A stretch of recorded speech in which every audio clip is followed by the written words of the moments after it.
Bonjour à tous. Nous vous souhaitons la bienvenue dans cette première leçon. Ce cours sur les écoulements à surface libre constitue la première partie d'une suite de 2 cours dans le domaine de l'hydraulique fluviale. Nous allons commencer par évoquer ces rivières, belles, utiles et complexes, que nous étudierons dans cette série de cours. Depuis toujours, les rivières ont fasciné l'homme qui a essayé de les contrôler, de les maîtriser, pour les utiliser à diverses fins, tout en s'avouant souvent impuissant devant leur complexité. La rivière, comme nous pourrons nous en rendre compte tout au long de ce cours, est comme un être vivant qui évolue sans cesse et ne se laisse pas si facilement dompter, au point de devenir parfois menaçante. Notre objectif dans cette première leçon est de vous faire prendre conscience des problématiques associées aux rivières.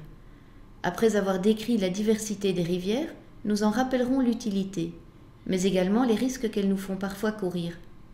Nous terminerons par un exemple haïtien qui nous a intrigués et que nous essaierons de comprendre.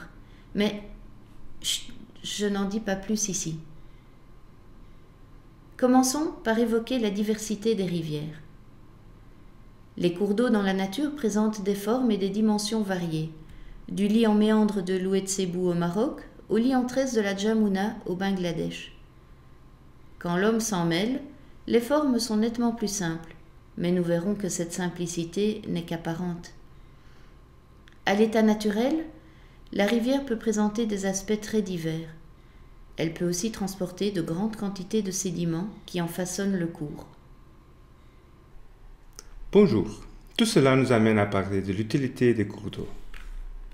Il y a bien entendu l'irrigation, l'adduction d'eau potable, la production d'énergie hydroélectrique, qui représente environ 15% de la production mondiale, et le transport fluvial, souvent bien plus économique et écologique que tout autre mode de transport de marchandises.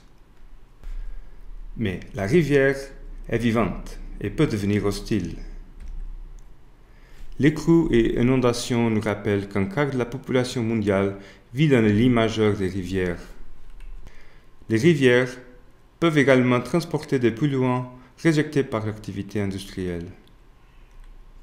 Vivantes et en constante évolution morphologique, les rivières peuvent également devenir un obstacle à la mobilité. Bonjour à tous.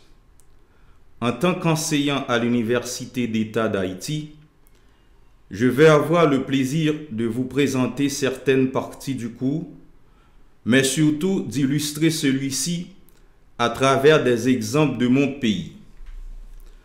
Voyons où se situe Haïti.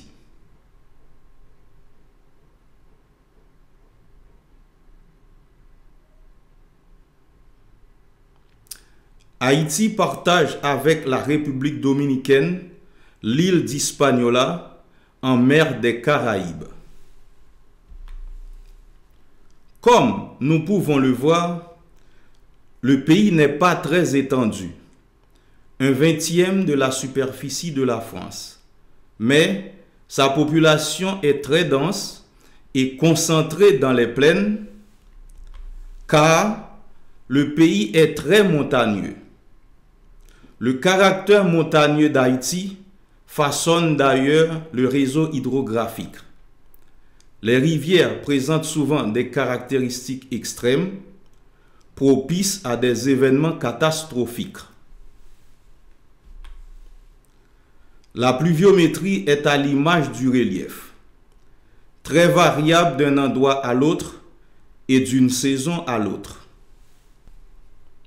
Nous allons nous attacher plus spécialement à 4 sites représentatifs des différents types de rivières.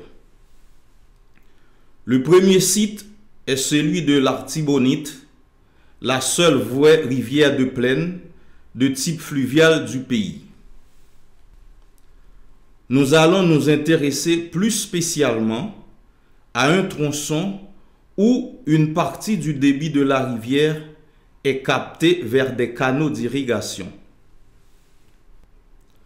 Nous voyons ici la tête de la prise d'eau qui alimente ces canaux d'irrigation dont nous voyons un exemple ici. Un autre type de rivière fréquent en Haïti est la rivière de Piémont, c'est-à-dire une rivière qui dévale de la montagne avec une pente importante et un transport considérable de sédiments et qui aboutit dans une plaine où ces sédiments vont se déposer. La rivière Grise, près de la capitale Port-au-Prince,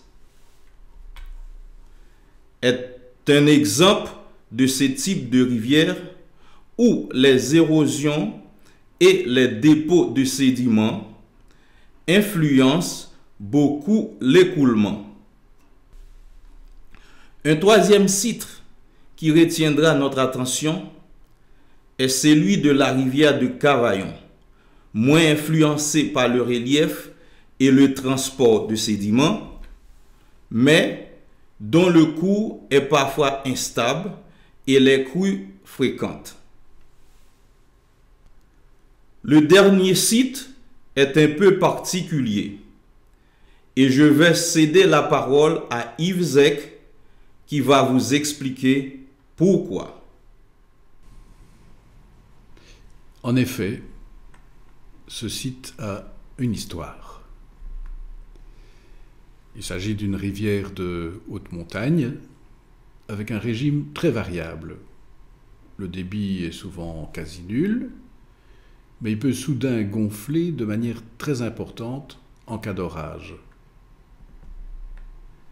C'est ce qui s'est produit en mai 2004 à Fonds-Verrette, où une bonne partie de la petite ville s'est trouvée submergée par l'eau et les sédiments, provoquant la mort de centaines d'habitants. Cette catastrophe a profondément modifié le paysage, et c'est ce qui a attiré notre attention sur cet endroit que nous ne connaissions pas et dont nous ignorions totalement le sort funeste. Lors d'une descente en avion vers Port-au-Prince, notre attention a été attirée par une trace blanche dans le paysage. Trace qui s'est précisée et qui nous est apparue étrange, comme une rivière, mais une rivière de débris et de gravats, sans la moindre goutte d'eau. Pour essayer de comprendre, nous nous sommes référés à des images Google Earth. Et là, surprise, en comparant deux images, celle de 2002, dont on voit la trace en rouge, et une autre image de 2006, on peut deviner à quel point le paysage a été bouleversé. Et puis, en nous documentant, nous avons compris que ce phénomène était à l'origine d'une catastrophe.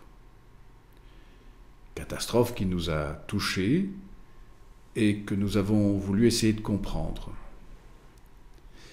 Et ce désir de comprendre nous a amenés tout naturellement aux grandes questions de l'hydraulique fluviale. Comprendre l'écoulement, comprendre le transport des sédiments. Et ce sera là précisément le fil conducteur de ce cours d'hydraulique fluviale. Quelles seront les notions que nous aborderons dans ce cours sur les écoulements à surface libre? Nous commencerons par le modèle le plus simple, qui est celui de l'écoulement uniforme. Nous apprendrons ensuite à calculer une ligne d'eau dans des configurations de plus en plus complexes et plus proches de la réalité, en examinant notamment l'effet de singularité et d'obstacles. À l'issue de ce premier cours, vous pourrez continuer vos apprentissages avec le second cours qui porte plus spécifiquement sur les sédiments et la morphologie fluviale, ce qui vous permettra de répondre à l'ensemble des questions que nous avons évoquées dans cette introduction. Bon travail durant ces 4 semaines.